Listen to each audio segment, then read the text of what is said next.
Hey guys, what's cracking? Godsman here, coming at you with another deck profile. It's another day, it's another Destined 1 deck profile, and today it's our Dragon Empire representative to bat, that being the Destined 1 of Scales, Aelquilibra. Now, Aelquilibra is perhaps the most simple of the Destined 1s released in set 4, being a straightforward beatdown deck. However, it's also perhaps the most effective of the Destined 1s, being the one with not only the most prominent JP tops right now, go figure, Dragon Empire deck being the top of the meta. I've never seen that before, but in addition to that, it also just has a really strong first wave base where basically all of its pieces are a fundamental part of the deck, aside from maybe one or two of the grade 3 units like Panzerschicht and also the Order. But most of its first wave support is absolutely phenomenal and fundamental to the deck. So not only does it have a really strong first wave, but it has strong first showings. I don't know if Odium's going to shake things up or if future support will shake things up to make the other Destined 1s like actually rise on ahead. But for the time being here, initially, Aelquilibra is ahead of the pack. And let's go ahead and talk about the deck profile and see exactly why that is. I hope you enjoy. Now, starting off with the ride line, we have Energy Generator, which is just a part of everything. And then starting with our grade 0, we have just the one that came with Aelquilibra. I think it's like Gershvector or whatever. Please don't be alarmed, by the way. We do have a deck list and a deck code all in plain English for you down in the description below. So just go ahead and check that out because I fully understand that I'm going to be butchering some of these names here today. It is Vanguard names after all. So you can go ahead and find that down below if you're trying to actually find the ratios and names for certain cards. The grade 0 is not actually mandatory, however, because your ride line doesn't reference it whatsoever. So you can play Fashion Guard and play something like Surprise Egg or the Thomas Starter, whatever you want. Starting with the grade 1 as an actual important card to this puzzle, we have Raketenwerfer. Now it has two skills. The ride line skill allows it to be called to the rear guard and then soul charge one when you ride it over with the grade 2 Gatling Kanone Dragon. This at first blush may not seem like a very powerful skill, and we've seen this a couple other times with other DZ ride lines like with Blaze Zambar and with Patrol of Gus Ventesta, and those are pretty debated choices where people have actually cut them because the soul charge is not that great and them just being 10k booster slash beaters is not impactful enough. But this one is definitely way more impactful. Not only is the net neutral and soul more impactful here because soul is one of your most fundamental resources, as your Vanguard's going to be demanding 2 of them things every single turn. How its secondary skill is a bit more than just a plus 2k. See, it has what's known as an overcharge ability. The overcharge ability is an ability that's entirely unique to Aelquilibra, and the way it works is that Aelquilibra's main phase skill allows it the ability to choose 3 of your rear guards to get 5,000 power.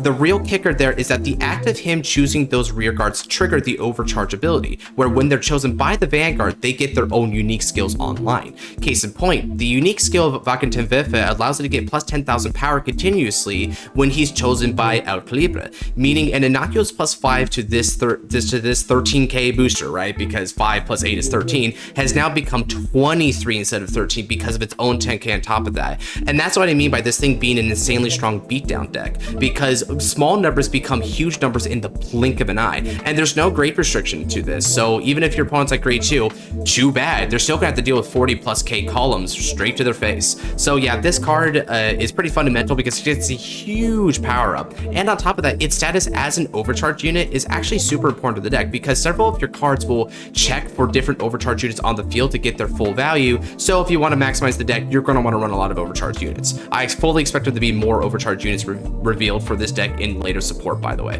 Now, going on to the grade 2, we have Gatling Kanone Dragon. This skill states that when you ride over without Aelquilibra, you're able to look at the top 3 cards of the deck, reveal a grade 3 or less unit, or I think it's actually just anything, right? Grade 3 or less card, I should say, and add it to the hand. But if you added an overcharge card, you're able to then soul charge one on top of that. Again, like I said with the grade 1, you need soul for Aelquilibra as it's soul blast 2p, so that's really important. It's also a free +1 to the hand, which is super nice. And to top it all off, you actually need to run this in order to actually get Raketenwerfer out the soul because it asks for this card to write over it by name. So for all those reasons, this is just as mandatory a ride line card as the grade 1 was. So there's not really much adjusting this ride line. You just run this one because it was made for Aelquilibra and it's very high value. Now moving on to the main man himself, Aelquilibra has 2 skills. The first one is act on the Vanguard circle. You soul blast 2 in order to choose 3 of your rear guards and they get 5,000 power until end of turn. Then if you chose 2 or more overcharge units, see, between the grade 2 ride line and this card, we're already seeing several reasons why to have overcharge units on field. Anyway, if you chose 2 overcharge units, you're able to draw a card and give this unit 10,000 power. That's a really strong skill. It may not sound like anything much at first, just like some power-ups and also a draw, but let me just put into perspective how strong this is, because not only is this like a nice draw to the hand, 5,000 power to 3 units is 15k power total. Then 10,000 to this thing is 25k power total. On top of that, there is a restand of this deck which can then double dip on that 5,000 power, so that's 30k total. Then several of your units get 10,000 power if they're overcharged, 4 to be exact, if I recall. And so that means that those 3 5Ks are actually 15s in themselves. So looking at 15 plus 15 plus 20 plus 10. That's like 60,000 total cumulative power that you gained from a Soul Blast 2 on top of a draw. Holy stinking super crap. This is a crap ton of power, and it comes right away. You don't need to wait for your opponent to be a grade 3 or whatever. You could just do it while they're in grade 2. There's like not really too much setup to it either, as long as you have a couple overcharged rear guards, which one of them you get mandatorily because you just have Raketenwerfer coming from the soul for free, so you just need one more overcharge unit. There you go. Your deck is already completely online, and you're already kicking them to kingdom come. So yeah, a very potent main phase skill that's super easy and simple to activate while giving you just a ton of value for it. Now, the divine skill is also fairly impressive. It's an act on the Vanguard circle, just like the main phase skill, but not the main phase, well, it technically is the main phase skill, the main skill, and it states that you can choose 2 of your rear guards to get 5,000 power, and you can counterblast 1 in order to ping your opponent a damage as long as they're grade 3 or greater. Furthermore, well, okay, let me go ahead and back this up. The way it works is that not only do you give 2 doses of 5,000 power, which means that you can technically overcharge all of your board, not just 3 with this divine skill, you can then ping your opponent a damage as long as they're at 4 or less. That's a really important restriction. You can't ping them with that 5 because then you would just kill them right away. However, this damage ping gets power minus 10,000, meaning that even though you can't kill them with this, they're not going to be able to get the primary benefit of any potential defensive triggers. They can still get like the heal or the draw or whatever, but unless they damage check the over trigger, they're not going to get any power value from it. And one thing that I like about this skill is that because it's also an axe skill, just like your primary skill here, if you can use this before your primary skill. And the reason why you would want a divine skill before you use the first axe skill, well, on a turn in which you want to use the divine skill, this is not something you want to shotgun necessarily. You want to wait for it until they're about like 3 or 4 when you're pretty sure you can nail them with a kill turn. When you use this divine skill, you can use it as a way of feeling out your opponent to see if they could sack the defensive OT, because if they do damage ping the defensive OT off the skill, it spares you the need to Soul Blast 2 in the first place, as then what would be the point? They already hit the 100 million plus. You can't beat over that most likely, so you can just save yourself some soul unless you want to get a draw or whatever, and then maybe just swing on the rear guards, right? Keep it simple and easy. It basically minimizes your investment prior to just getting sacked by defensive OT anyway. So yeah, it's a very simple and stable kind of Vanguard, which gives you loads of power and also a pretty crazy tempo swing of that divine skill. So all in all, a very strong unit. For your main deck, we're going to run 3 Persona Ride copies. I don't really need to talk about this, right? Persona Ride's just something that you see in most grade 3 decks. I guess I will say that, you know, it does give you an extra soul by the act of riding, so that is one nice benefit in addition to the usual 10k to front row and the power up. Yeah, like, and also the draw, I guess, even though it's technically a break even, so you want to consider that a draw. We're actually running several orders, however, and this is where it gets a little bit spicy. Now, the in-theme order is to equalize the scale of the worlds, and its scale lets you counterblast when you've got an Aelquilibra Vanguard to choose 2 overcharged units of different names from your drop zone and put them back to the rear circle. So yeah, it's a double revive from the drop zone, and it checks for overcharged units, so yet another reason to run overcharged units in this deck. It's really nice for combating against control, but another reason why I like this order in particular is that it utilizes counterblast, and there's not too many units that use counterblast. Your most important resources are going to be your Soul Blast for your Aelquilibra every turn, and also your Restander's Energy Blast. Yes, this huge beatdown deck has a Restander. Boss Saga fans were really happy to learn about that one.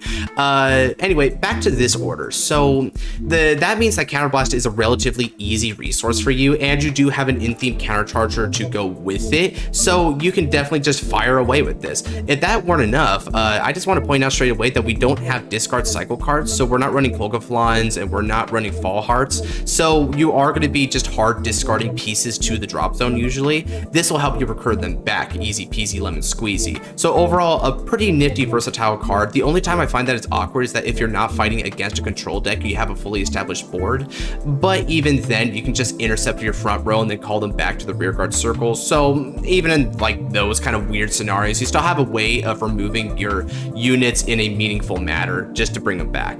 Now moving on to the next order, we have Scarlet Bow of Decimation. This is the Gandiva order, and it's pretty simple, just like the last one. You counterblast one and you choose one of your opponent's rear guard columns and you retire all the units in that column. So yeah, this is like able to just get some added field control to your deck. This is kind of nifty because most people, when they look at Aelquilibra at first blush, they're not going to really see the control element, so they'll feel like safe just committing to the board. This punishes that, and that's really harsh because they already have to deal with some really huge numbers from your rear guards and I guess your Vanguard as well, right? Just really huge numbers from your board in general, meaning they'll have to commit a lot of cards just to stop that onslaught.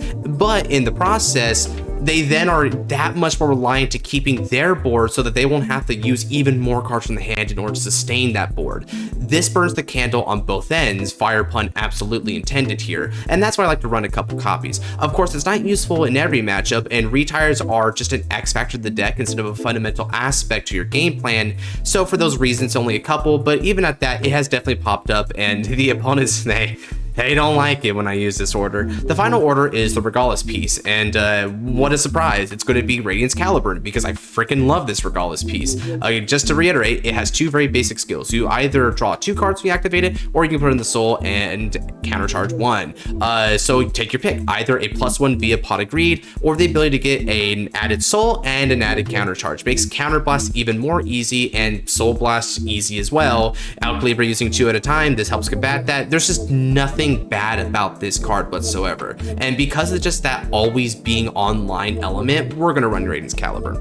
Moving on to the main deck proper, we've got Shalhub. Shalhub is your restander. Not only does he get 5,000 power with his continuous skill, but if you overcharged him, you're able to stand him up for Energy Blast 3 and get 10,000 power on top of that. So yeah, you have a potential 5 attacks in the deck as long as you have the Energy Blast 6 to pay for it, so kind of like Dolls that way.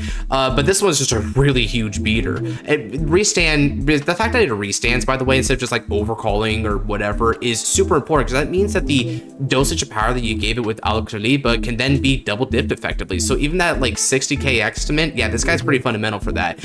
Really mandatory staple card, right? I mean, just it's the restander that came with the deck. It is like with most decks, you run them, right? Like, well, Levidress does not run Foxstone on Dagaster after all, so why would we not run Shadhu?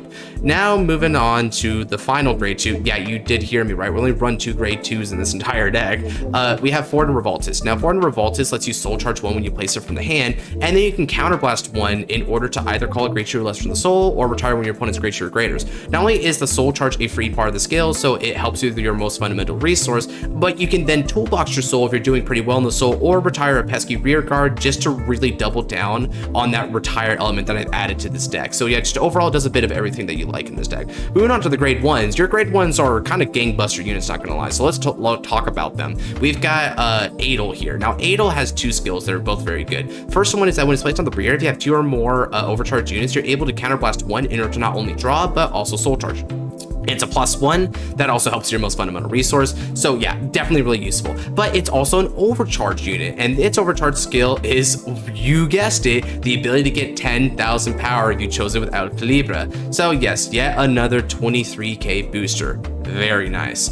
The next overcharged unit is kind of the same deal in that if she was chosen by Aelquilibra, she will also get 10,000 power. However, her unique skill is that if you hadn't countercharged that turn, you're able to retire her and countercharge at the end. So that's a really nice ability that just helps you with maintaining the CB. So you really can't just go bombs away and either keep reviving units or retire your opponent's units. And because this is a self-retire, this goes part and parcel with the CB for this order just to bring her back and make it free again. It's super nice that way. So yeah, like if you're trying to find targets from the drop zone in already full established field, just intercept with Shalhub and retire this for its countercharge. Boom, it's that easy. We are also running a couple generic grade ones on top of that. Shenri is one of the best cards in the entire nation, with her skill stating that if your opponent has one or less rear guards or you play it in order, she gets 5,000 when she boosts and the ability to put it into herself and soul and draw after battle. Just a super easy conversion from field to hand. Reziel's already taught us that's good, but this is good in this deck too because it's providing you your most fundamental resource, and it gives you some really nice early game because a 13k booster just helps substantiate those columns early game. Just when you think your opponent is safe from your beatdown until turn 3, you throw a couple Shenris out there and you cruelly remind them that this is standard, thus early game is now. So yeah, just a 4-up that's really nice, and it's also really helping us incentivize the use of multiple orders, as that'll let you get the 5,000 power regardless of your opponent's board state. The final main deck normal unit grade one is Justina. Now her effect is that when she's placed on rear from the hand, you can discard a card to dump an order, and then that order gains the ability to bot deck itself and play. So in other words, let's say that you discarded a card, you can dump your revival order and then play it from the drop zone by putting it on the bottom of the deck. You pay the costs and stuff still, but because that discard is like simulating the activation of an order, it toolboxes your orders. Now you only have 2 orders to choose from in this deck because you can't actually choose a regardless piece of Justina, but even with just the simple choice of retire opponent's rears or call back your rears, it's still a nice yin and yang kind of thing that allows you the ability to have a versatile game plan depending on the game state there. So I just run a couple of it for that reason. It's not that strong overall, I'd say, but it does give you added searchability to your orders, and with Shenri, it makes a pretty nice and tight order package overall. Just note that it is a one-time use thing because it has to be placed from the hand, so afterwards you could just like overcall it or something if you just want to get more overcharge units out there. It's totally fine. For some of your more staple generic stuff, we've got 3 PGs, this could be whatever, and then you've got 1 Elementary Sanctitude. This is a typical grade 3 deck, so you just run the OG Elementary Sanctitude, no doubt about it. You run 8 criticals, for them being the effect critical Burning Flail Dragon, as Burning Flail Dragon has the ability to move into soul after battle, so it's another way of getting you soul. A lot of soul being here, but we have to because the soul blast 2 every single turn. For your unique trigger, you're going to be running draw triggers. Draw triggers are better in this case because you have such huge numbers anyway that front triggers are kind of like putting a hat on a hat. I know the 20k shield is kind of nice, but realistically this draw is also super nice too because it helps you dig into your overcharge units in the early game and keep on seeing pieces, especially against those control heavy matchups. So yeah, Burning Flail just kind of brings more to the table than a front trigger would overall. I'm running normal heals because you never know what matchup you're going to go up against, so normal heals are just the most staple and reliable one of the bunch. And for over trigger, I'll be running Drag Veta. There's a lot of good over triggers here, and you could try to go for, say, Bright Sky in order to get more retires to smash your opponent with and more draws, but I did opt for Drag Veta because the ability to get an extra multi-attack with those huge numbers anyway, and an extra twin drive, which is thus a +2, and on top of whatever trigger effects you may or may not get with it, it's just so much value that you can't really pass up on it. And because this is good at any state of the game, including turn 1, because you can just beat them down with an extra 100 million and an extra drive anyway, yeah, Drag Veta is just one of the best over triggers and probably will never get power crept. So yeah, it's kind of a no-brainer run Drag Veta if you ask me.